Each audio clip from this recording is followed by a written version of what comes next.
J Long here in house. What's up, everybody? Welcome. First show of the new year, guys. Crazy, right? Yep. Yeah. Ooh, look at my hair. That's amazing. I had it perfectly straight back, and then it's doing this. The alfalfa. Yeah, a little bit. Well, welcome everyone. This is MTG Roundtable. We hopefully have some people joining us in a little bit. But welcome to the show. Before we get any further, I just want to do a cheers. We'll do intros, say hi to some peeps in chat, and get this party rocking. Cheers. That's Cheers. right. I ordered. It's super flat. It's awesome. Whoops. Straight up marketing there. All right, I know. Yeah, Where's my sponsorship? Damn it. Yeah. But got the cats out today, so that's cool. But anyway, welcome everybody. We are still full steam ahead on the permanent hype train. So we're going to be talking about a couple things today. But before we go any further, I got to play the PC one. Remember, we're trying to do good and not swear for the first 30 minutes. It's very difficult. I'm usually the one to break it. But yeah. We're trying to, clean up a little bit, just a little, just a little. So yeah, that's always the challenge on the show, and usually I break it. So I have to play this other clip for you. We'll save that one for after the 30-minute mark. Hillbilly. Hillbilly? I have an idea. Follow my lead. Got my fine up, got my fiddle. Sun's coming up, I got gribble. Life ain't nothing but a funny riddle. I like them French fried potatoes. That's right. How you doing, Hillbilly? Doing pretty good. Oh man, cool. Hey, Core, awesome. Glad to have you here, buddy. And again, you're sharing this one with TCG. Pumping on his pipe in his hobbit hole. That's right. Oh yeah. How you doing, buddy? Good. What's up, everybody? Glad to be here, DJ. Thanks for the invite. Just chilling. Oh yeah. Just hell chilling. yeah. Just be here and show support. And what's up, everybody? Happy New Year. Happy New Year to everyone. Yes, and we got Ed Dualbrain. You want to get nuts? Let's get nuts. That's right. How you doing, buddy? What's up, guys? How you doing? Chilling, man. Out Yo. here in my frigid car, baking. Yeah. You're all in bacon, but I'm not getting hotter. I don't get it. All right. Let's say hi to some people in chat. Kate Torg, what's up? Time Capsule, super fast. Are you joining us? He needs a link. He needs a link. I sent him one. No, He asked in chat if he could get a link. okay. Weird. I know I sent it to him. Yo, zombie. Okay. Yeah. No, it didn't take. That's weird. TCG. Here you go. And TCG dude, I sent to him too. Yeah. Yeah, you got the current one there, TCG dude. Yeah, anyone else want to join? Holler. No problem. Okay. So, yeah. Oh yeah, super fast. There he is. Wow, Yeah. dude. I did a whole run earlier, and I didn't know you didn't have the link, man. That's weird. The link I had from last week. Yeah, the link had a leak. Yeah, weird. Well, It needs its holy private cow. time. It needs its private time so it can take a leak. Yeah, that's right. Well, hey, super fast. That's right. How you doing? Pretty good. Been a busy Hey, day. forget about it. Yeah. Nice. All right. Yeah, you got the link, TCG dude. Yep. And let's say hi. So we got super fast Brian Giles. Finally have a clip for you done. I got to get Michael Superbackers done, but that's going to take some creativity. But here you go, Brian in chat. Have no fear, students. Because I am here. That's right. Oh, that's a cool one. Yeah, it is. Yeah. My Hero Yeah. Academia. That's right. Titers. That's right. Zombie. What's up, man? I haven't seen you around in a little bit. You've been kind of in and out, but let's get yours in there. Why not? There you go. I am a zombie. I am a zombie. I am a zombie. I am a zombie. I am a zombie. I am a zombie. All right. So I know, Ed, we have you for a very limited time.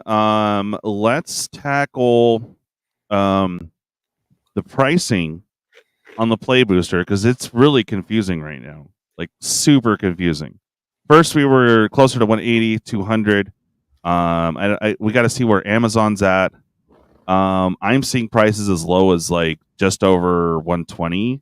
Like, what is going on? It is like all over. I mean, it's supposed to be more like 150. Yeah, it should be 150 on the low, but I'm seeing as low as It's 126. because, yeah, that's what I'm saying. It's supposed to be the same amount of rares per dollar, and there's more rares now, so I don't know. So I'm gonna start doing some Googling while you're. Hold on, let me be right back. My bet. is shite. I'll be right back. So I guess- Okay. So yeah, we'll pull up some pricing here. What are you guys finding out there in the regular market, I guess, for Murder at Karloff Manor Playbooster Box? Because it's I still haven't got pricing back from my guy, but I mean, if it's already at 120 and they're selling it to stores at 150, like what? Yeah, so Brian says, Brian Giles says his LGS is selling it for 172 for the Playbooster. That sounds more closer to like a discount retail because I think that's what they're paying is 150. But big congrats, homie! Big congrats, prepping for baby girl. Hell yeah, bro! Congrats. Congrats! Yeah, Congratulations! glad for you. Congratulations! Congratulations! Yeah. Yeah. So you want some pricing as we go here, DJ? Because I got Amazon. Yeah. And I got. Go ahead and throw it in the thingamajig. So, Murders of Karloff Manor Playboosters on Amazon pre-order at 175. Okay, 175. What Ed mentioned that there should be an average of 150. Yeah, that's pretty high. Well, 150 is acceptable. Yeah, not really, but okay, fine. 175. You might as well just get a collector box at that point. This is what I was talking about last year. Was that like, bro, like your starting point is like very high. Yes. Yeah. So I remember the game piece people get mad because they think that the prices of individual cards are high, but shit, man, the individual freaking packs and boxes are getting high. Yeah, no, and I agree with that. No SMRP, so it's not that it's surprising, but yeah.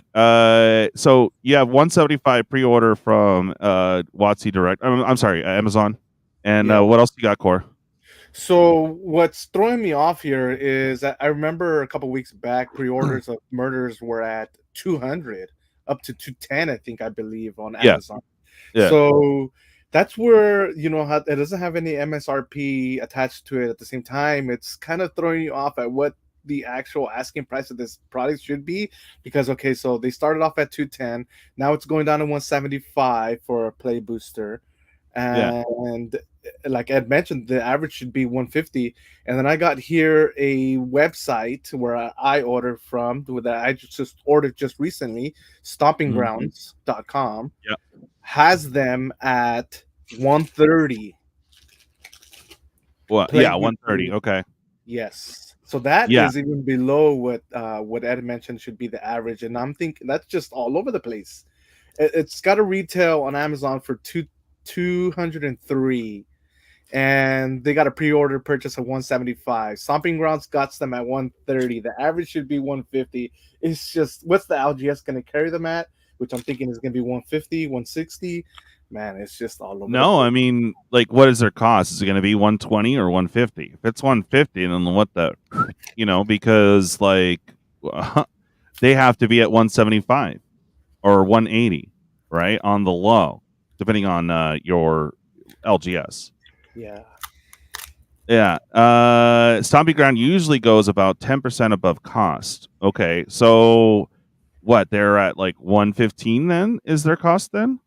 I'm confused. That's why I brought it up, Ed, because it's just like, okay, I don't get it. Yeah, Like, I where don't are think we at with anybody it? really knows where Stomping it's going to land Grounds. yet. Stomping Grounds has a retail price on Murders at 160. That's their retail price, and they're slashing that down at a pre-order price to 130.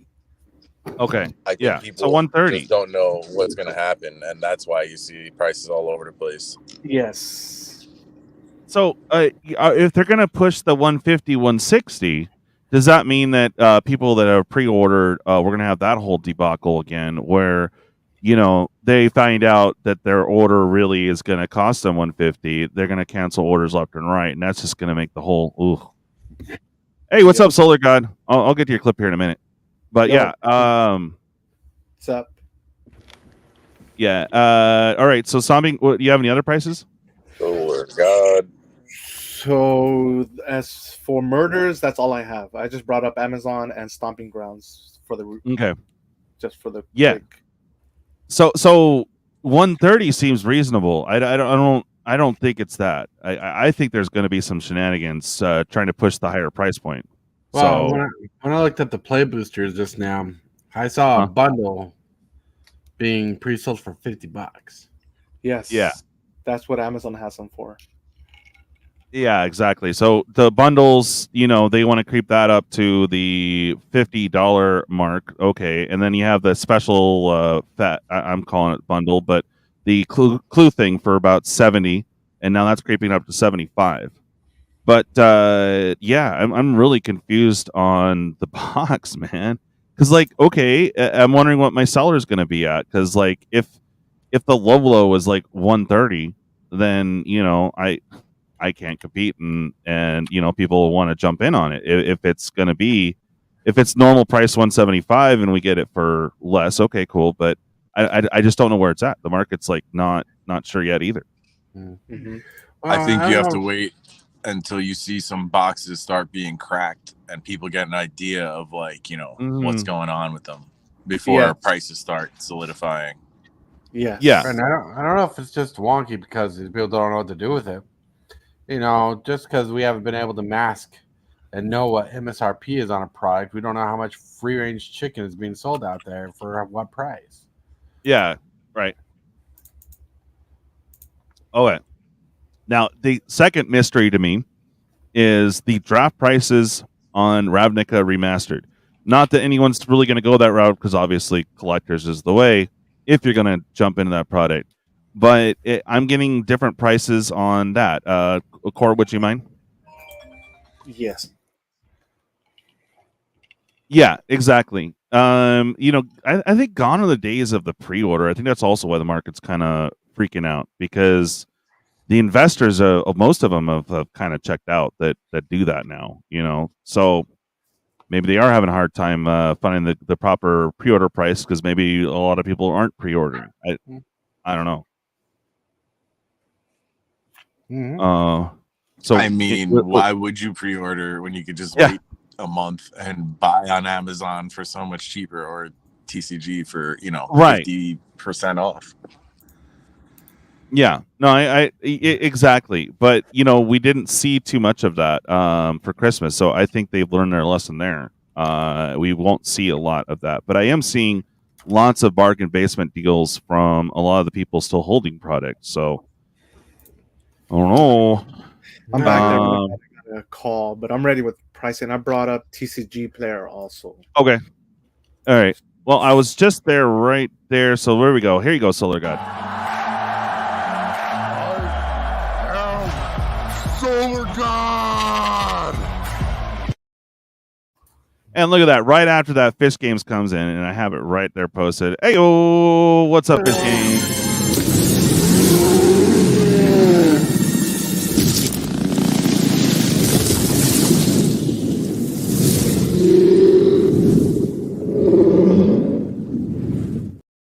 Ta-da! Hey. Oh. Hey, look who appeared. Gaming Bob. How you doing, buddy? Well, Happy New Year to you, first off. Hey, Bob. Moses, I just I just had to chime in. This is. Oh, hold on, I got to turn off the TV. Okay. Like it's no secret Mm. that most of the investors things have changed clearly. Yeah. Right. Mhm. and you're seeing the bigger channels like Rudy. Even to me, I find it kind of funny. It feels like he's panicking. It does seem he's like had a Kinda. major panic attack. Yeah. Kinda. Yeah. But he's spitting truth though. I'm okay with it, but I don't it's think like he's spitting truth. I think he's trying Really? to spin things his truth. Like, okay. look, if you think they're cutting print runs because they're trying to do something good for us, or if they think it's going to fix something, Mm. everybody, Rudy included, realizes that the biggest problem, which I've been saying over and over and over again, is reprints. They're doing everything they can except stopping reprints. Right? They're coming up with new play boosters. They're cutting back SKUs. They're cutting back print runs. They're firing people. They're doing everything they can to avoid stopping the reprint engine. Yeah. Slowing down their print runs does nothing to stop them reprinting cards, which is destroying the value of the cards. People are leaving because even a new box. Let me ask you this. Mm. When you used to buy boxes, you used to have the expectation that eventually one or two cards in there may pop off in the future, right? And then you've got some value in the future. It doesn't matter if a card pops off now in the sealed. Even if it does, there's no future value because WotC is just going to reprint it. Even if they tell you, oh, we'll stop reprinting now. Yeah, for a short term, just like a crackhead that gets busted, and he goes to rehab for a while. And then Ed and Bob, you remember, no more master sets, because of 25 and, Ultimate Masters. They said, oh, no, we're not going to do it. You can point to time after time where they've done exactly that, where they just dip back into the well. Yeah, same with the damn core sets. and I don't know how they even if they cut back print runs, even if they stop reprinting, how does that repair the damage that they've done to all of the collections out there at this point? Stopping those doesn't make those cards go back up in value. You need to have massive amounts of new players coming in to fix that, combined with not printing them anymore. And there's nothing that they've done to say that they're going to do that. If anything, you're seeing that people are buying less and less, evidenced by the purchases on TCG Player and elsewhere. Evidenced by your own LGS. Go out there and ask your LGSs. I'll bet you they're going to tell you sales are down across the board. So, again, like with the Rudy chats and all these things, until you hear them address the reprint issue, nothing has changed. The direction only goes one way. And part of it could be just for a little. This is just an assumption. Part of it can be just some shrinkflation too. Print runs being run. Because who knows how much money they're losing that they have to print to keep up with the quota and not lose money. Well, I mean, they've got warehouse space to contend with, all these different things. Like they're trying to get down their excess warehouse inventory, blah, blah, blah, blah. At any rate, like I said, that's the magic thing to look out for. So until that changes, it's just like a magician. Shiny keys, look over here, don't look at the real thing happening. And the real thing happening is that they're addicted to reprints, right? Because they have two choices to drive excitement. Two real choices to drive excitement. Number one, reprint something valuable. Well, they're running out. Everybody's pointed out that they're running out. It's clear that they're running out of reprint equity. Like, I don't even want to beat that drum anymore. The second thing that they can do to drive excitement is create more powerful cards, which everybody knows that's been around for a while, creates an ultimate bad problem for them, which is power creep. Right. It becomes an unfun turn one Yu-Gi-Oh style environment where you just, roll the die to see who goes first and don't even bother playing cards. Just, good game. Yeah. So, there are lots of problems that they're facing that they've created themselves. And we're actually seeing both of those. If you listen to everybody, even I'll admit, cards that are coming out in the sets are great. They're powerful, wonderful, fun cards. But in aggregate, when you put them all together, they shorten the games. They make them more one-sided, even especially for Commander. So they've got problems that they have to address. And that's the point of what jumped on to say is you have to filter through all the other garbage and nonsense. What are they doing that's going to address that issue? The reprints and power creep. If what they're doing doesn't address that, and I don't know how creating a play booster addresses that. I don't know how tightening print runs addresses that. I don't know how making, non-print to demand secret layers addresses that. Nothing I've heard addresses any of that. Right. No, I agree with you, Bob. And it's hard to stay positive in right now. It really is. But I am excited. Like, I love seeing all the dinos, so they did good there. That's how they're milking everybody's wallets, is through that excitement. Exactly. They try to do whatever shenaniganry and hocus pocus and flim flam and gimmickry to try to push sets, whether it's serialization or new borders or crossover IP. They're not addressing the core fundamentals. Understood. Ed? Bob, if I ask you real nice, will you call me flim flam power creep? I don't know. I mean, I'll pull a Rudy. How much money you got? Yeah.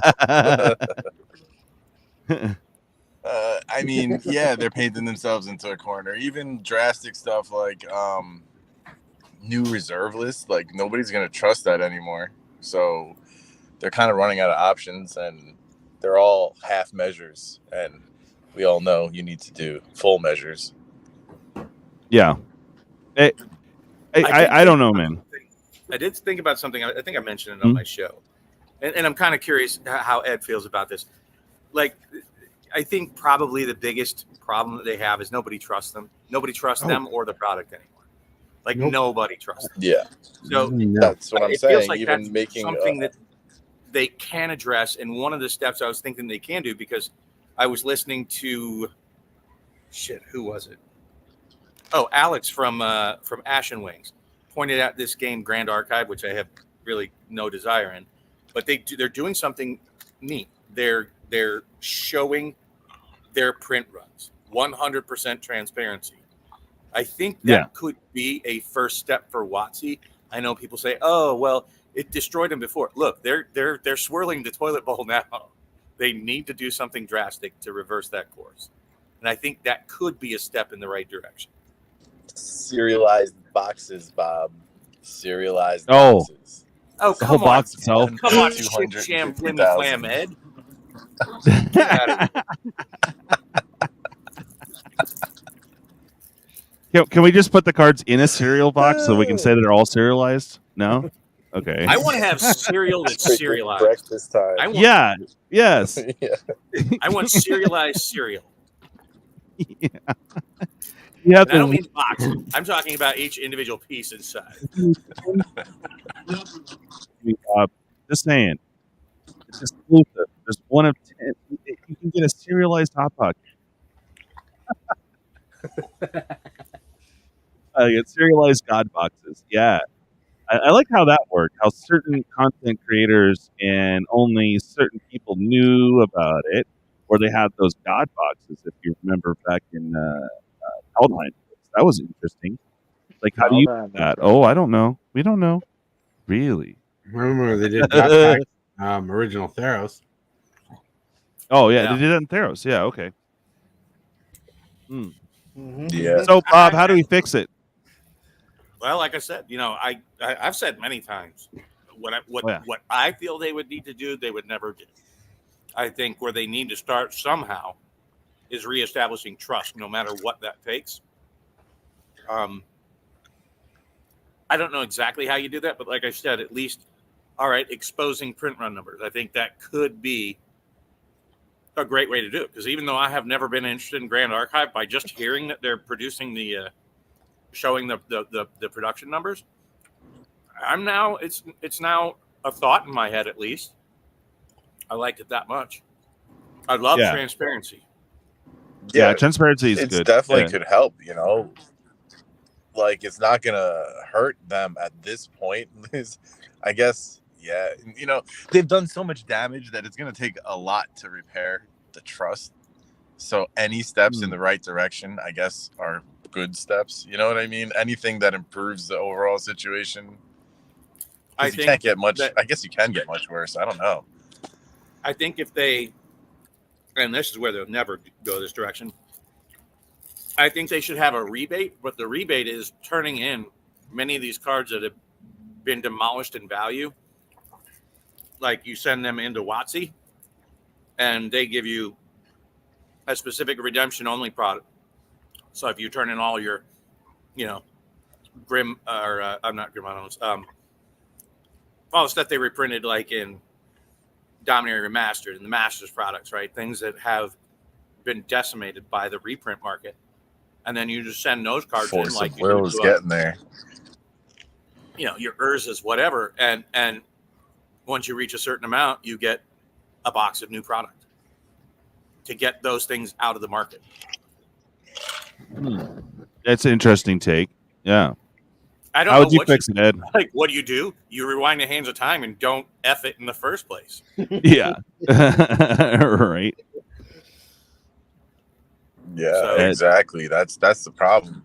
Is that they've made the problem is they made too many major missteps that, like, I don't know, people who believed in them through all the other rough times just cut and ran. You know what I mean?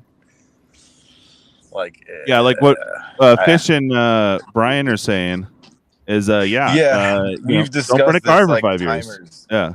Like timers on cards. Every time you print it, it's 3 years or whatever before you can print it again. But how are you going to institute that, and why would people believe it even if you said it? I mean, What's going to stop them from changing that policy in 10 years? Exactly. Or just like just not doing it and just be like, oh, that was like guidelines, not rules. Like. Yeah, exactly. So you mentioned it earlier, Bob. So one of the topics today was them changing around and going back to the older formula, but quicker shipping of them being limited print runs on the secret layers. I think they should just stop secret layers altogether. I mean, they already have a special secret layer for every set now, so it's like, is it really needed? Yeah, I agree with you. There's Or another vehicle for reprints, and they need to cut those out. They need to stop the reprints in secret layers. They need to stop the reprints on the padded ass end of every set. They need to stop the reprints in the list. They need to confine the reprints to the master sets. For me, it's very telling. How long has secret layers been going on now? Are we on our fifth year? No, they started in 2019, tail end of 2019. yeah, I think it was 2019. Yeah. Yeah, so it's what, 4 years at least? 4 years. Yeah. Yeah. Just say 4 years. So that's very telling for me because they could have stopped it. Like you said, they could have just stopped it. All the complaints that are coming in, they could have just said, you know what, it's not working out for us. Let's stop this altogether. Let's transition to something else. But it's very telling because it's been going on for 4 years. It's obviously a moneymaker for them. So they're not going to stop it, I'm thinking. If I may, on the point of the list, as a returning player circa 2020, which, not to be that guy, but I think is when the list was entered in via Zendikar Rising. As a returning player who had maybe 1 5-row box worth of cards for everything, right? It was actually semi-enticing, and it was a real big hit of dopamine on top of the one from the rare, right? So I don't know. I really liked it, but as time went on, I came to realize that any cards available via the list, I could likely get cheaper in a bulk buy on Facebook or a grab box at an LGS or even trading online or with a friend. You know what I'm saying? Yeah. Mm-hmm. Yeah. And we had problems with the list since it came out because the way that it's presented. Like, if they went back, now, just bear with me here. If they went back to Streets of New Capenna, where it actually was kind of cool because you knew that you were going to get a rare mythic or the remake of the what do you call it, Stranger Things. Mm-hmm. Yeah, so those were your kind of your low ends were those the remakes of those cards. but they actually slipped in some stuff that were like usable, and we're like, oh, that's cool. And then obviously it went back to here. You got to list one out of your 10th pack. Congratulations, it's a common that no one ever used. Like, what the hell? But it's a flavor win in their eyes. It's a flavor win. Like, I think the list, right? You're right. Implemented in a different way. Yeah. I thought it was in Cabana. I was like, that's cool. I appreciated it. I They think slimmed down the rid of list, and then there you I go. think they should get rid of all jank in it. It should be more rare that there's not even a guarantee to get one in a box. Yep. But every time you do get a list hit, it would have been something to be excited about, and then get rid of master sets. They need to confine the reprints to one vehicle, so to speak. And the list would be fine, and even change it every set. I think that could be great. Yeah. But they've just been hitting the reprint like a dopamine junkie monkey, every 5 seconds. And now they're in. It's like the kid that had, a whole box of Oreos when mom left the house. And now they ate all their Oreos and they're going, but my box is empty, and they're panicking. They don't know what to do. Yeah, and Secret Lair is a vehicle by which they're able to pick off individual cards off the secondary market. Well, I mean, conceptually, it's kind of cool. They get some artist and they do a set of cards, or maybe it's old art that they kind of want to put out there. Okay, but it became like every freaking month new Secret Lair alert. No, I like, told you 30 minutes. It wasn't even 30 minutes. Oh. Yeah. I'll call you. Oh. He's talking about WotC about their next print run. Yeah, every 30 minutes. Sorry, that was a good time. Good one. Yeah. No, in the Secret Lair is like I do like some of the concepts that they definitely have different art than would necessarily fit a set. So okay, that's fine, but it's not every month, not every 2 minutes. There's a new Secret Lair alert. You're like, so you got over way too much there, and then you got way too much in the sets. Every month we're looking at a new set or ancillary product. It's just crazy. But anyway, sorry, I digress. Every 2 minutes, that's a lot. It seems like it. What were you saying, Bob? I don't even want to keep bashing him on it. I mean, nothing's changed. Nothing has literally changed. I mean, honestly. Yeah. And even if they've changed the print runs, they haven't told us. So there's nothing there. It's an empty balloon at this point. The only thing that's for certain is that they fired a whole bunch of people last year. That's certain. Yeah. They admitted that. Yeah. Outside of that, And they're I'm holding my cards. I'm not selling anything. It's a good call. I'm buying next to nothing. My budget this year is zero. I got dual lands for Christmas, as a gift from Sherry. Nice. So I still like Magic. Yeah. I do. It's a good product. But I just don't want to buy anything at this point because it's so toxic out there. And it just feels bad to buy any significant amounts. So and honestly, I feel you on that one, Bob. Proxying has become, the quality is so nice. Like, I like my proxies. So yeah, I feel you on that one, man. I think it was almost a year ago, Bob, that you were specifically mentioning changing your purchasing habits, and I started noticing everyone else was kind of following suit a little bit, including myself. And in a New Year's Magic resolution, not that I actually made one, but since we're on that topic, sorta, I'm doing my best to just pay for event fees and tournament fees and pre-release events. Basically, if it's in person, I'm about it. But if it's not, no thank you. I'm even going to try and minimalize my arena battle pass. I might have to grind it out, man. Yeah, I heard that. Ed's got to go real quick, so let's go ahead and cue you out here with your old clip so you can get some little angst to get your day going. Now you want to get nuts? Come on, let's get nuts. That's right. You're reverse aging me now, man. Going from old to young. That's The right. Benjamin button. Oh yeah. Thanks for coming on, brother. No doubt. I'll It's good be to hang with honest. you guys. Later. Yeah. See Peace you out, later, dude. guys. Later. I'm actually excited for Lorcana this year. You know, now that the store's finally getting some quantity on hand. Yeah. That Well, TCG, dude. I like that the company is like. Oh, I'm sorry. Go ahead. No, you're saying the TCG dude was saying that he wants to, play Magic only in person. Yeah, I'm going to kind of start doing that with Lorcana, and I'm actually excited that my LGS said that he's going to start as soon as he gets the rules because he just got accepted, and I think we're going to see. I think we're going to see a lot more of that. In all honesty, for Lorcana, I'm kind of excited about it. Heck yeah. We actually have one LGS here in Anchorage that does Lorcana. A rabbit trail from that kind of has me curious if there's going to be a judge academy for Lorcana and what that process would be like. I want to see even farther than that. I want to know, like, what kind of formats are they going to come up with? Lorcana raids. That's right. I'm thinking about it. I am. I've been putting some thought into that, but no, I mean, because that's what's going to dictate long-term value of the cards. Because we can see, like, I don't know if you remember, DJ, with Destiny.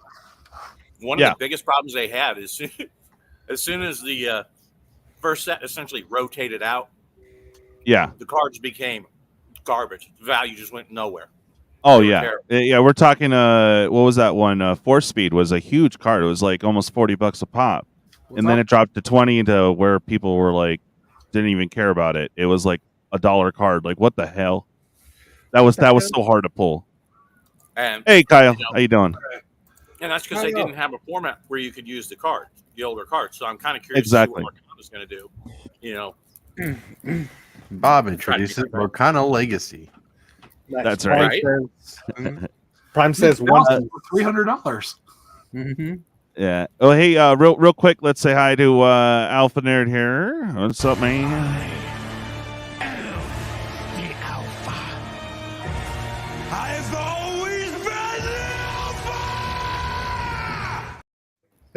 Thanks for having me on your show earlier. How you doing, buddy?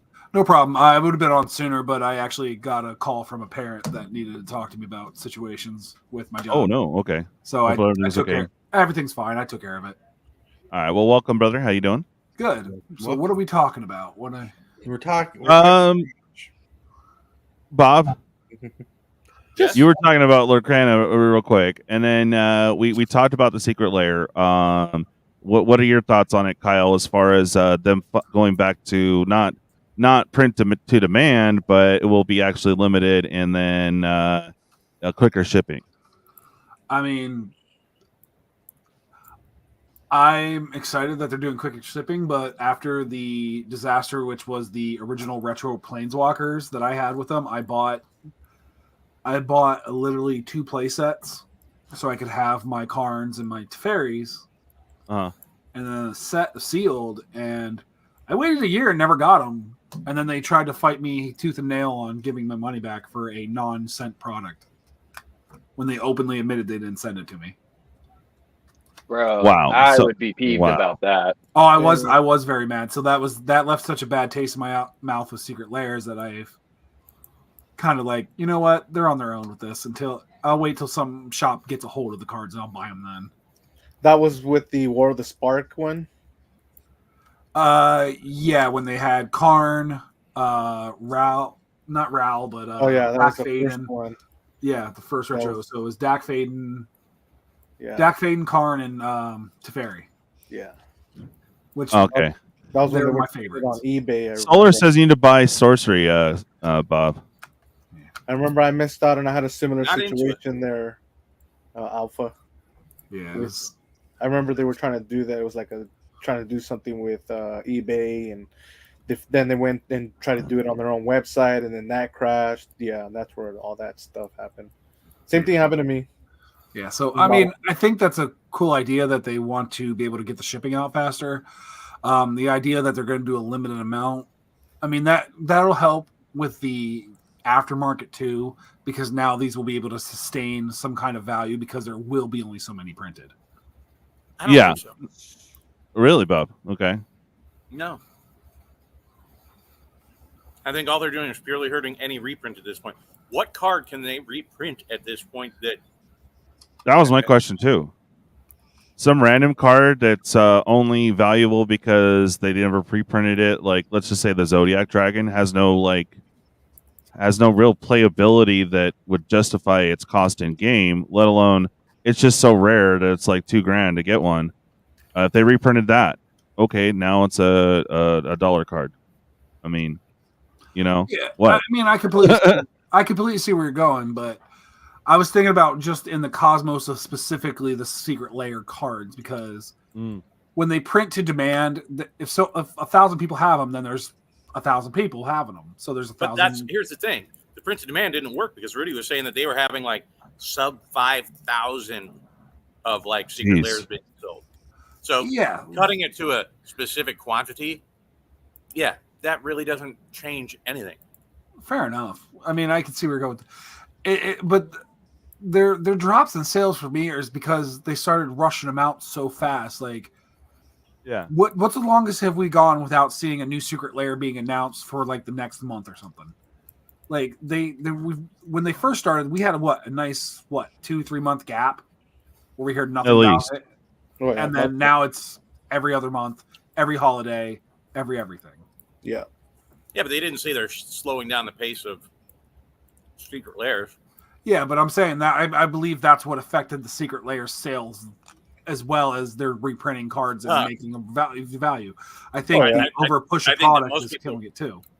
I think most people are recognizing that why buy something that's a reprint only target that's just going to lose value unless you absolutely need it. Yeah. Originally, people were buying secret layers because they were rare, hard to get cards that you couldn't tell when it was going to get printed next. Yep. I don't think anybody that plays Magic for more than 3 months realizes that if you want a card that has not been printed in a while, just wait a little bit. Yeah. They're going to reprint it if it has any necessity, any use, any way they could squeeze money out of it. It'll come along soon enough. Yeah. Well, especially if it's a card that pops off in, say, Pioneer or a new format or something.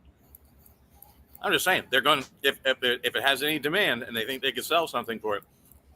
I mean, why did they need to put Mana Crypt in Ixalan? Yeah. A standard set. That was like, what the hell?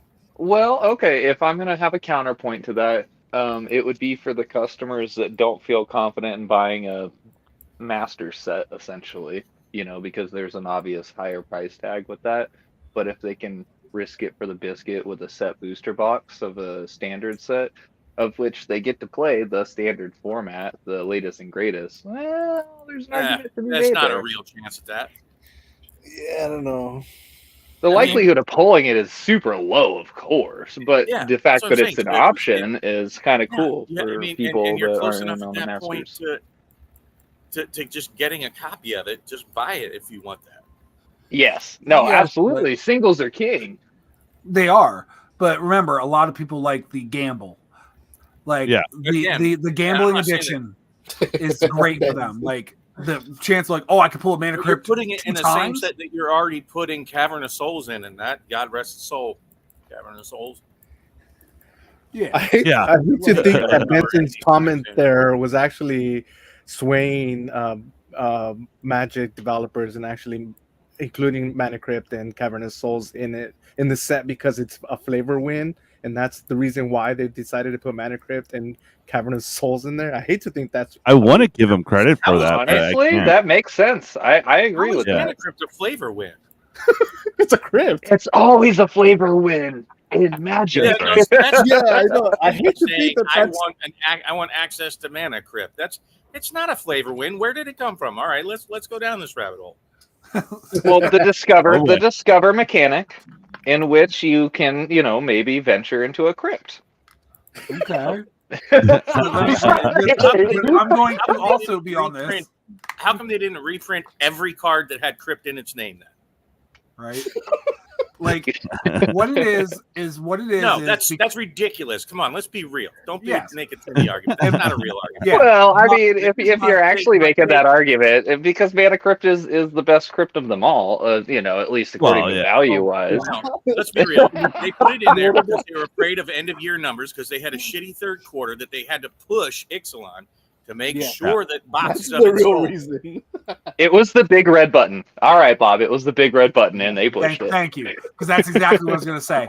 They had a really crappy standard run, and they needed to get this set to sell. And so and Commander Masters tanked, so Yep. you know, they were afraid of offending investors in the fourth quarter. Yep. So they had to juice their numbers in whatever way possible. So they hit the big red shiny button. They're running out of red shiny button. So they could have a strong finishing December going into a January. I mean, let's be real. Come on, that's that. You guys know, if you know me long enough, if you watch my show, the only way I roll. Oh yeah. I'm down with this theory. It's ridiculous that they put it in a standard set, right? Yeah. And now because you put it in a standard set, you can't put it in Ravnica Remastered, which would have made more sense to put it in some form of chase. They needed some force of will in there, but they didn't. Nope, they have their shots. It's going to do bad. It's going to do bad. Like they can still put it in Ravnica because look how many times Double Season has been reprinted. Yeah. Oh, yeah, but that made the cut though. That was like the value card out of any of the Ravnica sets. Yeah. You know, and then Psychonic Rift. That made it, but the Smothering Tease and Doubling Season didn't. Yeah, they've taken huge flack for putting these baller cards in back-to-back sets. Again, a gimmick, you can only hit a gimmick so many times before it comes back and really bites you in the ass. And that's unfortunately where WotC's rapidly getting to. And I'm just like that big old meme of a dude with a giant tub of popcorn watching from the side. Yeah, like I'm not selling my cards, but I'm just in the audience watching the show. I mean, I've been contemplating there for a couple days about selling my cards here and there because, like, the big one that's coming out right now, like you said, back to back, both the Ravnica Remastered and the Murders are both getting Shocklands. Yes, they're very special Shocklands for the Clue series, but it's still another set of Shocklands that are getting pushed into a set. With two other printings, a full art printing, a retro printing, and regular printings for Ravnica. And we just had Shocklands last year. Exactly. And it's just, they're going hard. Yeah. You can only go hard for so long, man. It's just that's just the nature of things. And I called it 2 years ago. I said, oof, within 2 years they'll run out of things to reprint. And indeed, I think we've already. That's what I'm saying. That's what I said earlier, Bob. Is that you're going to take some random card? I just used the Zodiac Dragon as an example because it's only expensive because it's rare, like actually rare. They didn't print that much of it. I guess I don't know the whole story. You guys do, but they're going to go out to random cards like that, and they're they should stay not reprinted because there's no use for them. Well, yeah, in some cases, they have no value, and they'll never recover. And many of the cards they've done it to, like, how long do you think it's going to take for Urza, Lord High Artificer, to recover? Oh God, it's not recovering anytime soon, and I'm pissed. It was one of my favorite cards. And I'm excited that someone pulled it, but now it's just like I'm not really because like it's like what $5 now, or is it still $7? It's 5 to 7 depending on where you go. Yeah, that's rough, man. That used to be a baller pull, and now it's like pull. nothing. Yeah, now it's nothing. You're just like, oh, whatever. $5 pull. Yeah, and now it's not. So it's just like man, it's rough. Yeah. Well, and that's what I say. Until they address that, you know what I'm saying? That like I love all the people that try to explain. Oh, well, it's the meta economy that's the problem. It's the this, the that. No, it's M30. Explain to me how M30 hurt anything.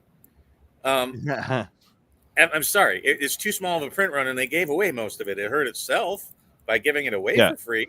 More than like 80% of the product was given away for free. It's because no one wanted to buy it. Yeah. No, that's not true at all.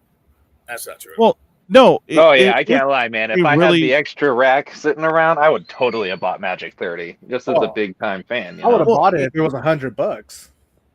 Yeah, yeah, the price point. It was just like we're celebrating 30 years by, you're gonna pay us $1,000 for 4 packs. You're like, oh, proxies. Okay, why? Well, I think that's proxies and. Well, but here's the thing: the closest thing they had to compare it to price comparison without eroding the market like immediately was the International Collector's Edition and Collector's Edition, and those are going for about $24,000 for a complete set. And if you do the math, that's about the price point that they put it at. So it's the right price point. The problem is that you can guarantee a complete set with $24,000. You can't with M30. But again, that's M30 is not the problem here. And that's the major difference for me: the playability in certain tournaments. Like, I hear you on that one too. I think $100 would have been a great price point for it as a casual buyer. They're objectively proxies, glorified proxies. So they can't use them in tournaments. No, that's not true. That's not true at all. They're not objectively proxies. You can subjectively try to call them that, but they are objectively collector pieces. Yeah. Okay. If you look up the word subjective and objective, objectively they are collector pieces. Fair. Yeah. Fair. But I mean, if they really wanted to celebrate, they're not intended to. A proxy is a card that stands in place for another one. That is not what they were intended to do. Because where would they stand in place for something? I love Coach's comment here. They should make a card called "Save the Trees" and highly overprint it. That sounds. But at any rate, my point was, people try to point to all the different problems when ultimately everyone will have to face that the biggest problem and the reason that we're in this position in Magic is because of the rampant, wanton reprinting, so that WotC could juice their numbers for a short period of time, and unfortunately now they're really beginning to start feeling the pain of doing that. And they're trying to look for an escape, but they still are not stopping the thing that's gotten them in trouble in the first place. Yeah, look at Wilds. Yeah. Wilds? Look at what? Wilds of Eldraine. Look at the, what is that subset called? Enchanting Tales? Yeah. That's where a lot of the reprint value was hit hard from all those reprinted cards from the Enchanting Tales. Smothering Tide, Doubling Season, Ristic Study. You totally got a point there, Core. Having master sets, the list, and then the subsets like Strixhaven and the Wilds of Eldraine, it's too much, man. You got to pick and one. Secret Lairs. Hold on. And Secret Lairs. And Secret Lairs. And Lairs. Yep. Yeah. Like, and there's even more. Commander sets. Yep. So Brothers War artifacts. Yeah. Well, it's just there's even more, like the little additional Lord of the Rings metal tins that they reprinted. Lateral Blade of the Elves and Llanowar Elves. They just try to sneak in every possible place and even create new places to reprint any card that could have some potential value. You mean like the One Ring and Bowmasters because they needed that to sell? Yeah. Yeah, Brian, we're crying. So, now, conceptually, that kind of ticked me off a little bit. They changed the borders, okay, but they advertised the old art on there, like some of the art that was actually in Lord of the Rings books. I was like, that would have been cool. Like, okay, you're charging too much for it, but if you actually had the old art in there on the cards, that would have been amazing, But that was another lost op. Just like they had advertised double feature, and then okay, they're gonna have different art, or maybe go like old school cinematic monster flicks. That would have been sick. Nope, lost op. Just we're just gonna grayscale everything. Like grayscale regular printings. Yeah, like okay. Like they made the foils weird though. Some of the foils are valued because they just held back. Well, look at that travesty. Like I said, with that expansion set for the Lord of the Rings, that travesty where they put the One Ring as that weird poster art, which it's super hard to read. All of that it's not super hard to read. Yes. I would be much happier with any of those cards in regular version. Yeah, exactly. Usable. I mean, that would be nice. Yeah. But no, you're like, is this Sauron? No, it's the One Ring. Oh, okay. Like, it's again, and all that's just gimmickry, right? That's just gimmickry to reprint something 6 months after you printed it. Yeah, and then the not just the gimmicks, literally, that's all that was. Yeah, it was a get more sales of Lord of the Rings and get more people to Windmill Slam for Lord of the Rings. I'm actually surprised they didn't add another one of the One Ring, but in the poster art too, to get people to buy it. Yeah, I was waiting for that, but well, fortunately they didn't. So they had to hold up the first box value somewhat. I mean, someone already pulled it, so I was surprised it didn't just nosedive. Because the I said it from the beginning. So that's not what pushed it. In all honesty, the hopeful Timmys out there on the original serialized cards is for the Soul Rings. Yeah, a lot of people love them. The thing that got me the most with Lord of the Rings, like I said, I think the reason why Lord of the Rings is still holding such value is because of the two cards that are just predominantly in every format. The One Ring and Bowmasters. I think it's because it really does bring in people that are Lord of the Rings fans. Like it really does. Yeah. It does. And as soon as there's a huge problem with that. Like I thought, like, oh, that's a great way to get people into Magic. The problem is if they only came in for Lord of the Rings and they realized, oh, there's no more Lord of the Rings sets. Yeah. Goodbye. The special easel sets. Yeah, I would say less than half of those players are sticking around to continue playing Magic. But you're right. Oh, I would say far less than half of those players will stick around. Yeah. Like, I don't know. I feel like Lord of the Rings would crash, not just because of that, because there's no more of it, but if they did something, if they would just all of a sudden say, hey, we're banning One Ring and Orcish Bowmasters across the board, that set would be worthless. That would crash to nothing completely. Yeah, I could see that. $50 a box. It'd be $50 a box. Damn. That is a bold take. Because those two cards are holding up so many formats right now. They are. I mean, you know what though? The IP crossover, it really is that big. I think it has a good grip on the consumer. And unfortunately, like Bob was saying, it won't retain players simply because Modern is a really competitive, cutthroat format. It's not always fun to play. You know what I'm saying? Like, there's a lot of feels bads moments. So if you're a new Magic player and your only options are Commander and Modern out of the box you just bought, that doesn't feel too hot, you know? Yeah. But they push Commander so hard right now, and like you said, Modern is an extremely competitive format. It's the only format I pretty much play right now. I have some Pioneer, but with that, the backup of Commander, which is the everyone's inclusive, anyone can go to format. It's like that's where that's been Wizards of the Coast's focus for how many years now?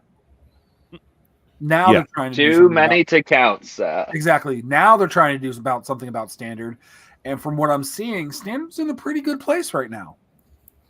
It's better. It's not great, but it's better than what it's been. I'd have to agree partially, and only half informed. And I say that because I'm not like a Mythic ranked arena player or anything. But I did actually just do a Standard event yesterday at a new LGS I just started going to. That went 0-3. I can't lie, but it was real neck and neck for a lot of matches. It was interesting seeing what people were playing, right? It wasn't all just tier 1 decks. And believe it or not, it may have just been people were kind of brokies, but I didn't play against a single Shieldred, and that felt awesome. So, wow. Yeah. There was Green Stompy. There's that red dinosaur that does the Discover, and then the clones from Capenna to top it off with the red-white Wilds of Eldraine Hasty Boy. And yeah, I have my buddy who invited me to the LGS. He's got this jank deck that will basically put out dinosaur clones, like, 5, 6 of them, give them all, plus 1/0 and haste or whatever, and deal you 25, 30 damage in one swing out of nowhere. So that was fun. Yeah, and it's like you're saying, like, it feels wider, like not everything's shielded. Like, I'm looking at the actual breakdown of standard right now for the last 14 days, because I usually give about 14 days. It's a lot wider than what it was last year. Last year, when Eli Cassis played for, the championship, it was the two decks were Esper and Blue Black. Like that those were the decks. Those were the only two decks everyone played. It was a bad time. There was some Rakdos around, but everything was, you played Shieldred and you played Rafine, and that's what you did. Now I'm looking at it, and it's a nice and Fable of the Mirror Breaker before it got banned, right? Oh, yeah. Right. But right now I'm looking at the breakdown, and just it's so much more wide. Domain, Rakdos, Esper, Azorius Control, Azorius Soldiers, Mono Red, Golgari Midrange, Dimir Midrange, Bant Poison, Orzhov, Esper Tempo. It's a whole. It looks so much better, and a lot of people saying all the decks are just, there's not a rock paper scissors. Yeah, that's the other ones that were there. Thank you for reading that off. Was Azorius Soldiers and Domain. So yeah, it was they invoke despair. Yeah. Solar God. He's asking who has a Walking Dead, Jurassic Park, Transformers, Doctor Who's deck. I know some people are messing with the Doctor Who decks, but who does? Is there an all Transformer deck yet? Not. Really. I got into that. I built that. You did? Okay. It was fun for a little while, but I tend to fall into the wanting to be competitive scene of things, so I quickly just turn it into Brea and started comboing off all the time. Oh, okay, fair. Transformers went out, Thopter Sword combo, and Infinite Loops went in. Going back to Standard, I just want to chime in really quick on Standard, because last time I played Standard, I know that Shieldred's kind of been not being played as much, but the new card that I'm seeing being played and is pretty dirty is Atraxa. Oh man, I hate Atraxa, the new Atraxa. So usually when somebody casts Atraxa, it's just game over for me. That's just too hard to bounce back from somebody casting an Atraxa. Oh yeah, a 7/7 flyer plus the value that she brings with their ETB. Yeah. And there's a lot of I forget the cards, but there's really easy ways to cheat her in way before her casting cost. So it's there's several ways to cheat that card into. Yeah. And they revolve all around that graveyard recursion. We're trying to get Atraxa back out so you can cheat cards back from the top of your deck right onto the battlefield. It's just really game locking there. Atraxa is really bad for me there in Standard. And that's why Atraxa was one of the reasons why I stopped playing Standard right now, honestly. I hear you on that, man. Sometimes it'd be like that. Yeah.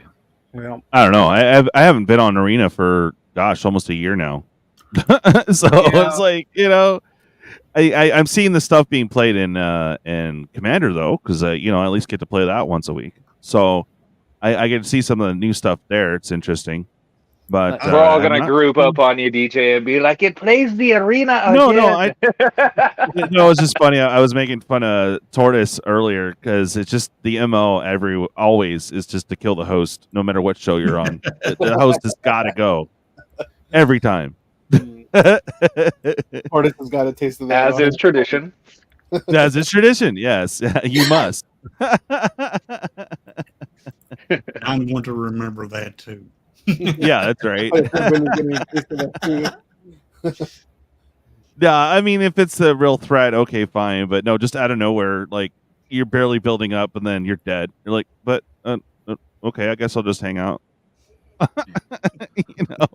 Yes. So. Yeah, some guy actually brought his Nintendo Switch to play in between rounds. I was like, okay then. That guy's a champion. He's got it. No, Tortoise, we cannot hear you. Oh yeah, wait, yeah. I was wondering. I was like, Tortoise has been awfully quiet. Yeah, we haven't been able to hear you.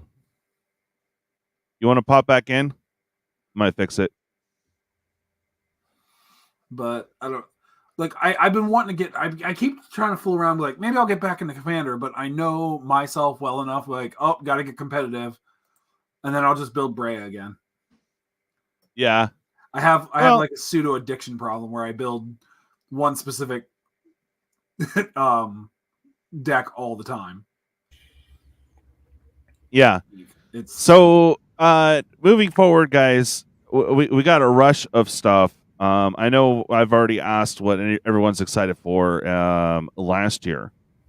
And there is some exciting stuff coming up. I will give it that.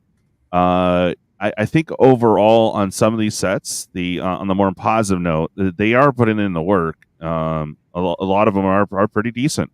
I'll give them that. It's just the nonstopness. Like if they manage to slow down, just 3 sets a year, or do the main 4 and a couple ancillary things here and there, I doubt it's going to be 47 sets plus a year now. Just period. I agree, my friend. I feel like they are going to empty the well way too soon. Like they have their water faucet instead of just running regular. Ooh. They are on are. full fire emergency, water hose, right? Full blast, bro. It's like nonstop.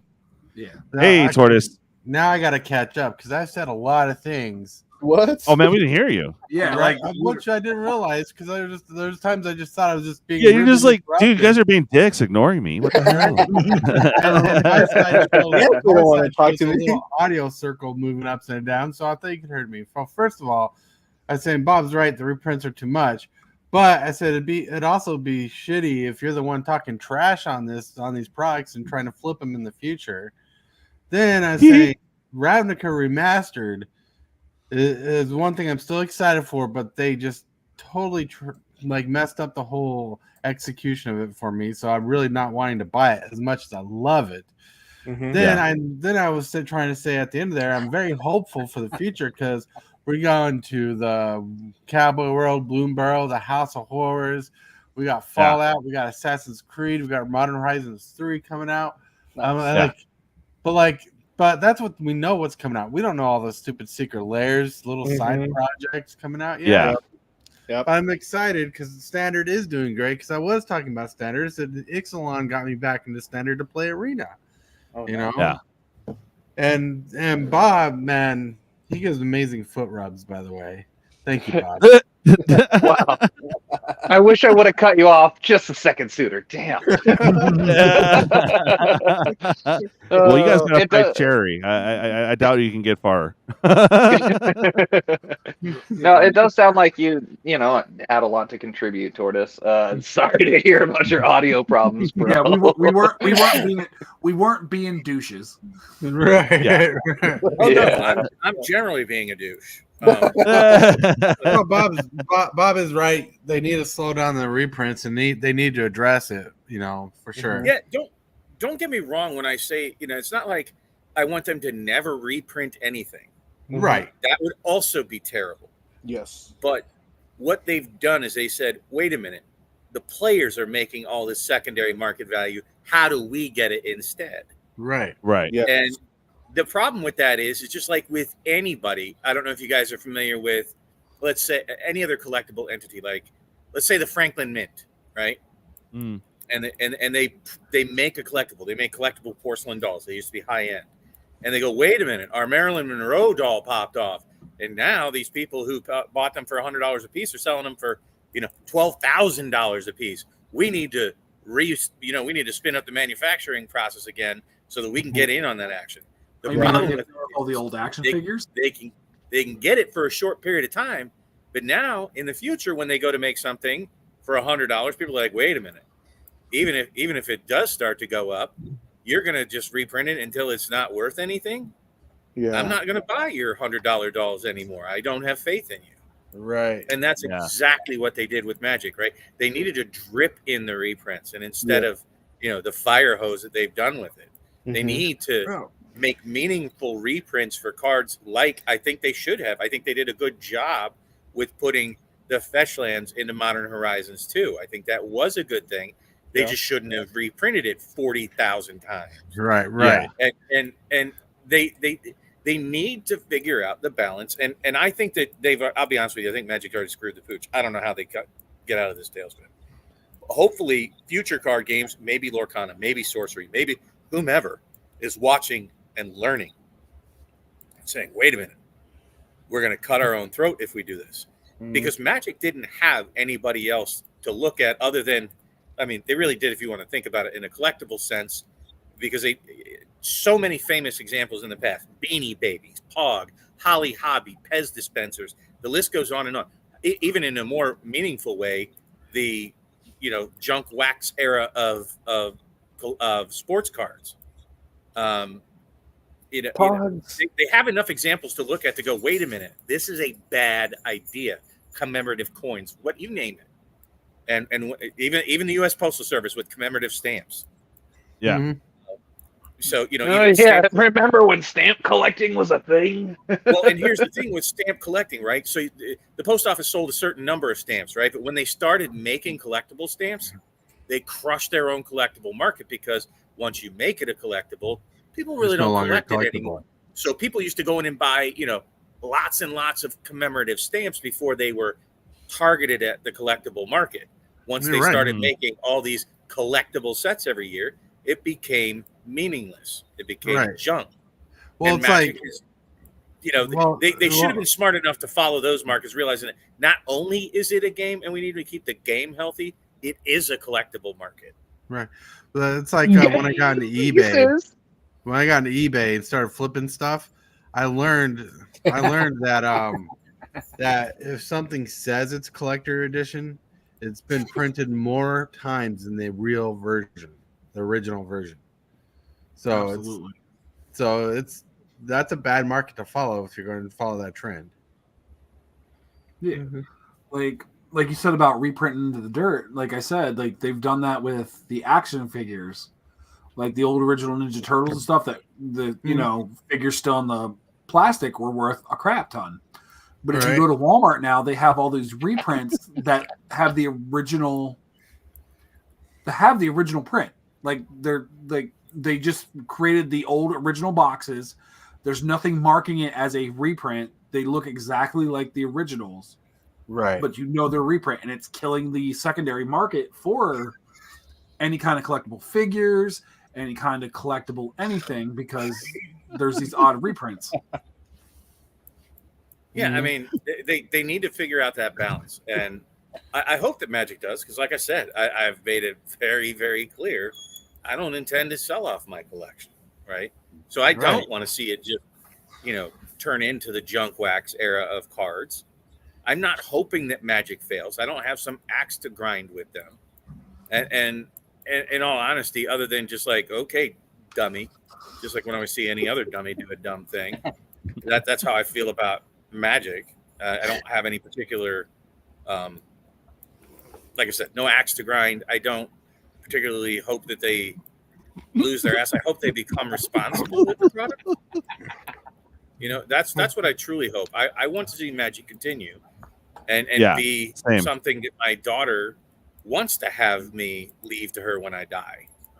Not just like, oh shit, now I got to get rid of this junk dad collected. And I'm kind of afraid that's where it's going to go. And we want to be proud and be able to say that it's such a good, refined game, where they take their time in the selected cards. We're sorry, we were laughing at the chat. That's what was going on. Chat's got something to say there. Can I ask quickly, since y'all are definitely of the era when they were much more important and they were phasing out for my time a little bit, CD collections, people with CD collections, what would you rather pass on, or what do you think your child would rather receive? CD collection or a Magic card collection. Well, depending on how the game goes, neither. My son is getting my CD collection if he likes it or not. All right. If you're talking about like a cash deposit collection, I'm sure she'd rather get that. Yeah, I bet. Right now, my kid's gonna inherit a ridiculous amount of Batman collectibles and artwork. Like movie posters, figures, nice statues. That's a good call, man, because Batman is like a titan of an IP. Yeah. I gotta share a true story.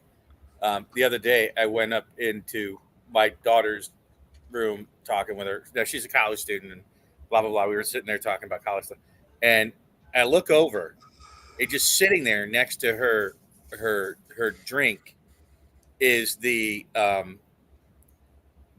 Lorcana Mickey promo card, not sleeved, just sitting on her desk or the dresser, like not out because she was like checking out, but just she hadn't put it anywhere safer than right next to where her drink was. And I'm like, I'm like, and she goes, Dad, I don't get into collectibles like you do. I'm like, get it up. Oh, I thought that story was going way different. I thought he was going to say you put the drink on the Mickey coaster. That's what TCG dude says. # give me a sleeve. That's right. Dude, That's right. It was painful, and then realizing, just it immediately made me think of all of the, my entire card collection, and her having the same respect for every card. And I'm like, yeah. No, I heard that. You're like, oh man, really? Oh. That's funny. I mean, it's not going to make her rich, but it would certainly be a down payment on a house. Right. Not that card. I'm talking about my collection. Right. But I mean, it's like, if she doesn't have that kind of respect for, who would leave, with the possibility of being destroyed, a down payment, for their house just sitting on a dresser you could spill a drink on. It's like, no. Like, it's so, yeah. The idea that I'm going to will anything over is just almost even ridiculous and hopeful. Wishful thinking at this point. Don't expect your kids to like have the same appreciation of collectibles.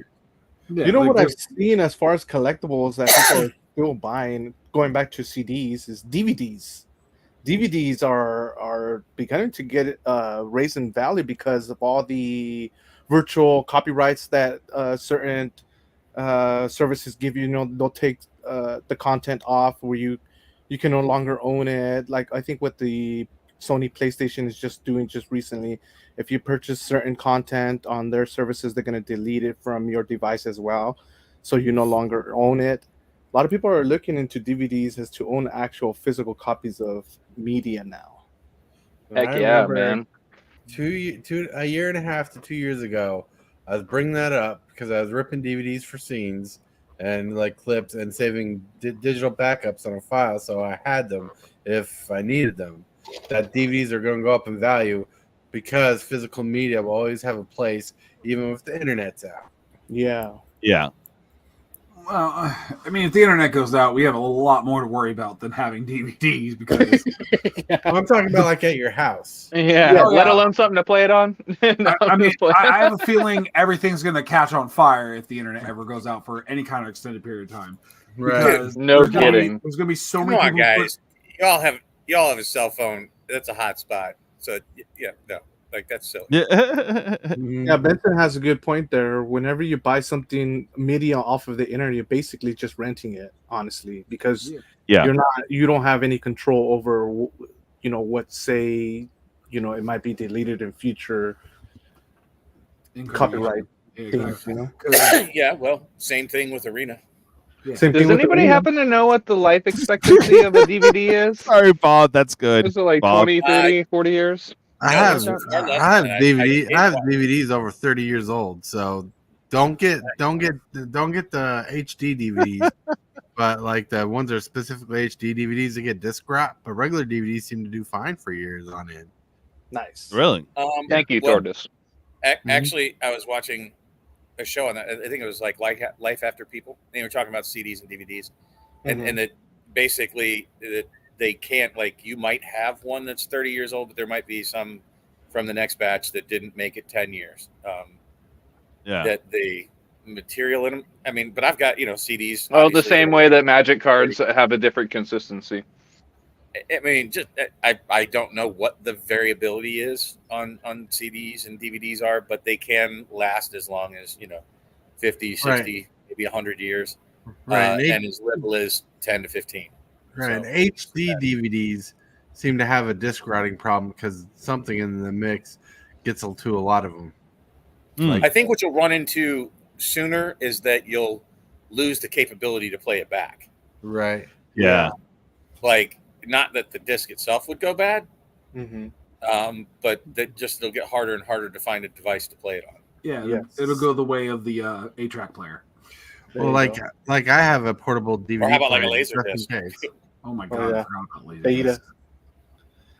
discs. Like laser discs, they'll last forever, but the laser disc player won't. Yeah. All right, Bob, you're going to start a new channel talking about lost media, starting with Laserdisc. No, we got to go to 8-track. Let's start with 8-track. Why do you all think I'm that old? Like I am old, but dude, no, I'm talking about like we're talking we about need to go back to the recorder wire there, Bob. we're talking about doing content on Path of Exile, Path of Exile 2, Yeah.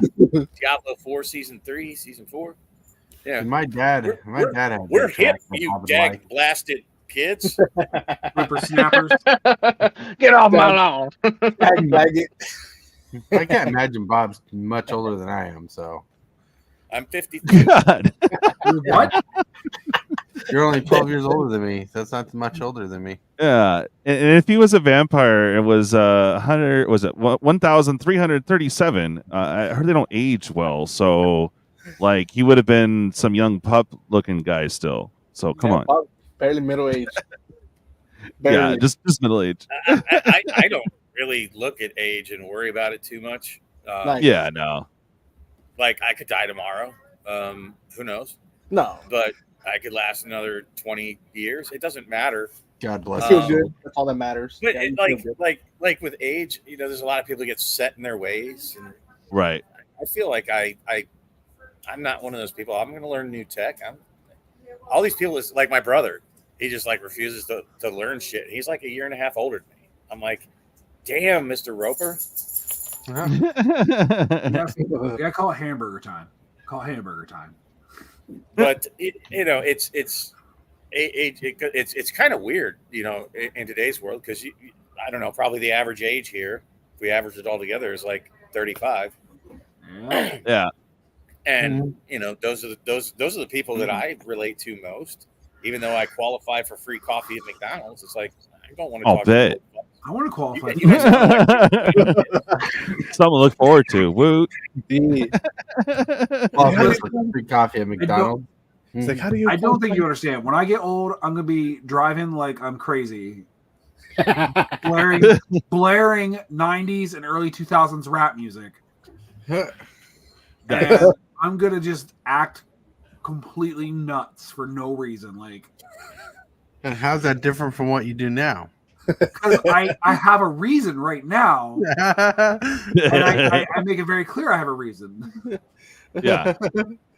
But I'm gonna. But you got to work yourself into that, the where he qualifies now. Always just old bat crazy and I'm crazy. I'm old crazy. Yeah. I'll be sitting there like with no teeth in my head, but like till the sweat drop down my balls. I can see Alpha Nerd. I can see Alpha Nerd in his like 70s walking up to the library with Dr. Dre blaring on the radio. Boombox too, like the 1980s boombox, like on his shoulder. Oh, that'd be And, epic. Saggy pants, half-ass down kind of thing, looking all gangsta. Yeah, that's right. I get you. I mean, because when you're that old, who cares if you shit your pants? Right. You got the suspenders to hold them up at that point. Right. Like I just saw a video of an older man. He's just super old and he's just hitting on chicks like super hard, just wilding out, Got that riz. saying whatever he feels like, and they're like, "You can't say that." He goes, "Whatever, I'm old. I don't care." That's right. Got that Social Security money, Riz. Oh yeah. I'm gonna get pulled over by the cops, blaring rap music, and they'll be like, "Why were you speeding?" I'm like, "I'm outrunning death." That's right. What? Valid. That's a good excuse. Valid. Like you're that old, you're speeding, cop pulls you over, and he says, "Why do you pull me over?" He says, "You're speeding. Why aren't you speeding up with me? Can't you tell something's following us?" You're right. Death's right behind me. I gotta keep going. Oh, And then I'm gonna play man. Ice Cube's F the Police. Not Ice Cube, but crap. Oh my god. NWA. No, F the Police. I can't think of the group all of a sudden. NWA. Yes. NWA. Oh, sorry, I didn't hear you. Sorry. Yes. All good. I used to listen to them. I used to have their CDs. I'm using a Bluetooth headset that's like, gosh, at least 7, 8 years old. And I was gonna mention to Ed earlier before he dipped out. I was like, man, I'm used to hopping in on StreamYard via computer, but doing it with my phone and some Bluetooth headset, it feels like some rabbit ears on a TV, bro. It sounds a little chalky, but it's cool. It's cool. I'm like I said, when I get older, I'm gonna while out. I'm like, fuck the police, and just wobble off.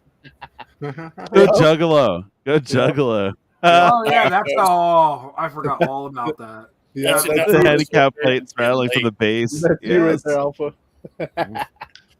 All right, guys. Don't forget your cane so you take it to those young whippersnappers. That's right. All right, folks. Y'all have a good one. Oh, Bob, before you go, we'll start you on Chill O'Clock. Anything you want to push or talk about on the channel? I mean, obviously, you got that awesome show on Saturdays. Mm-hmm.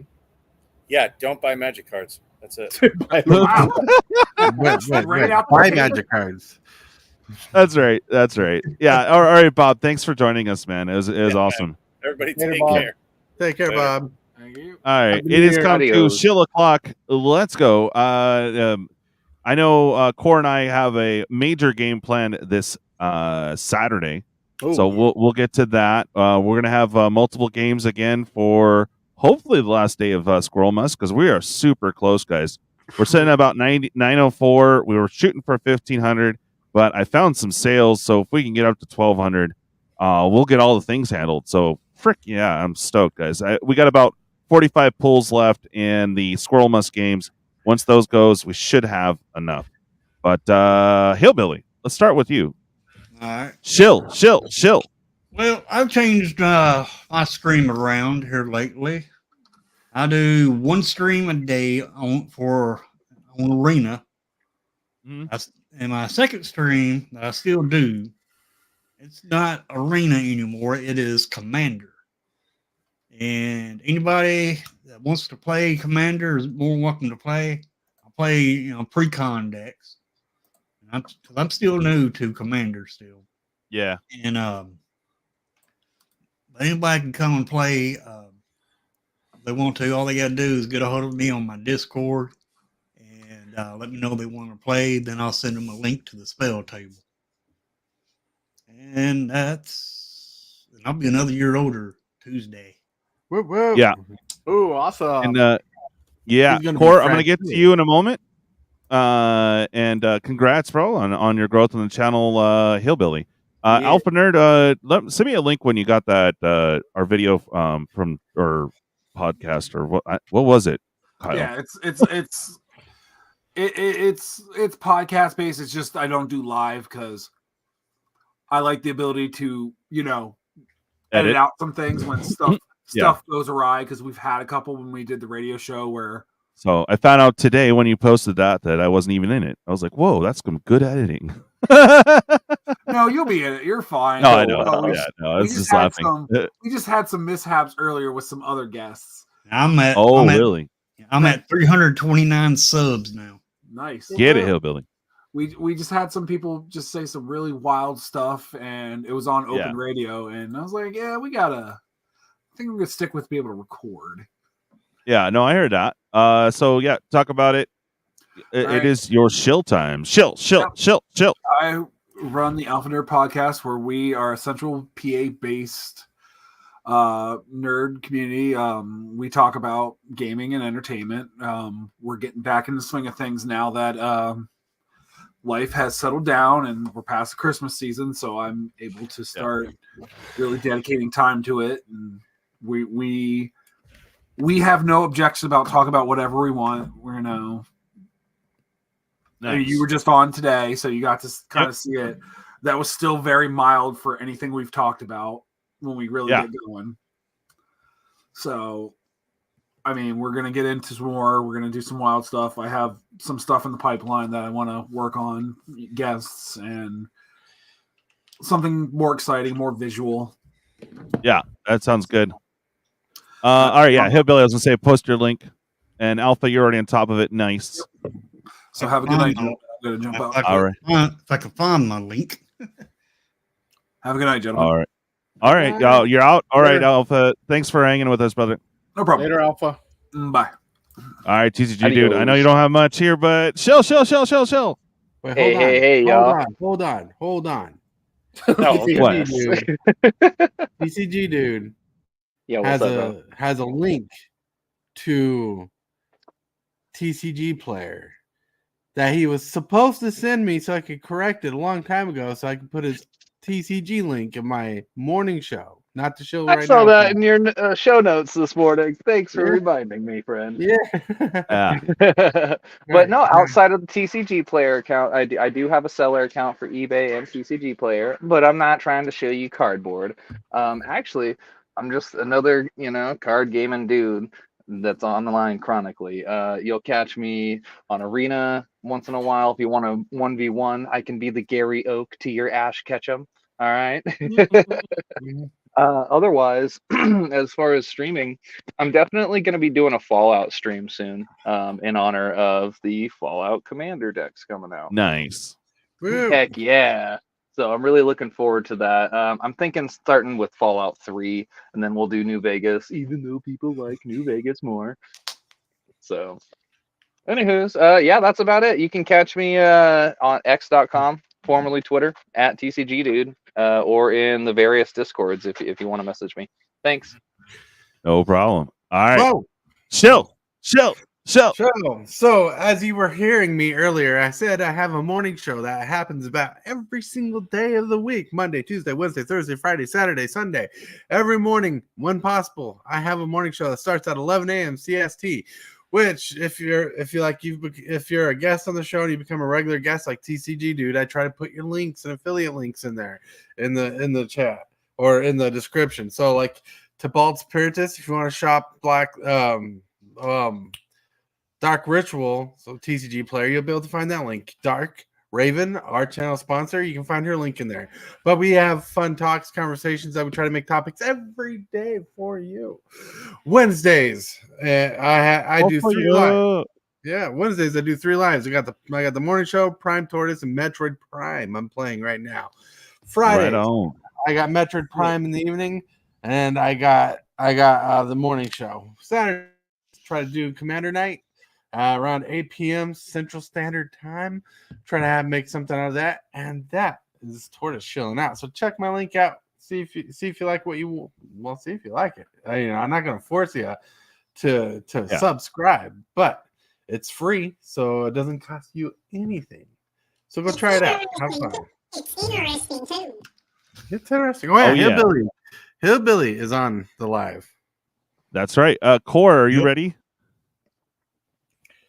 I notice you have screen off and Yeah. Okay. Yeah, I'm ready. Alrighty, what's up, everybody? So awesome. All proness now. Wow. Yeah, on Saturday, it's going to be DJ's Squirrel Miss Day 4. We just got a lot of booster games we want to check out. I'm going to post up some links there. Yeah, let me get some copied links here. But the one I have ready, let me post up the one that I have ready. So I have I'm going to post up a link to to DJ's Discord channel for my booster pool game here.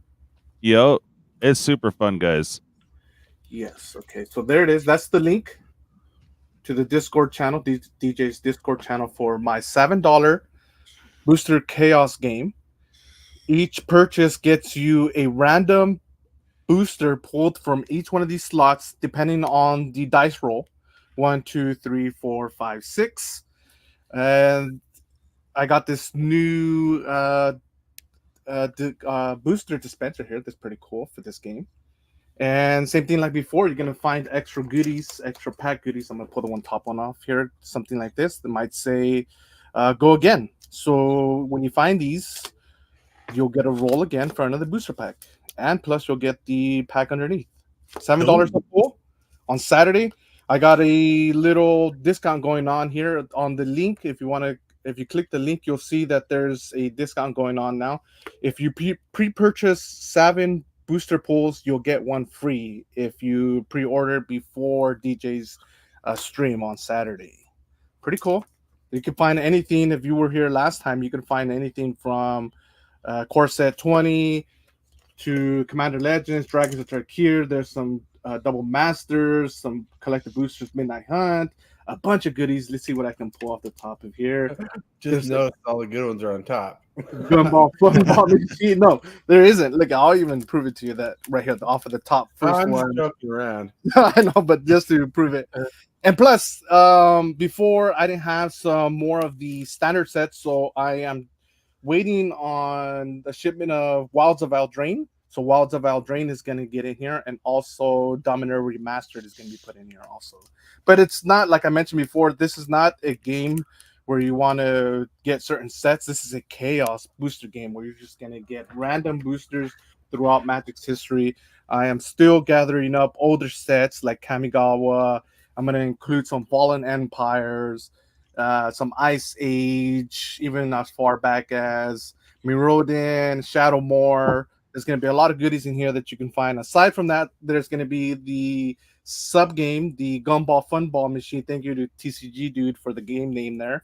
When you hit those, it's going to give you a separate chance into going into a separate game where you're going to get extra goodies such as intro packs, bundles, collective boosters, signature spell books, a bunch of goodies, a bunch of stuff. I'm going to get the list pulled up here for soon. I'm going to be posting it on the Discord channel if you want to see what extra goodies you can find. But yeah, $7 a pull. And pre-purchase, if you buy 7 booster pulls before Saturday's stream, you'll get an extra one for free. Yeah, lots of fun. Even if you don't buy anything, there's going to be free giveaways on DJ stream from me. Tune in just to see how fun the game is. It was pretty fun last time. Yeah. Yeah. Woot woot. Yeah. Woot woot. Woot woot. Nice. All right. Now, a couple things changing this year. Mondays, we're going to be doing some late night D2R action. So we're talking Diablo 2 Resurrected. If you guys want to get in on a part of that, make sure you guys DM me somehow your battle link so I can send you an ad.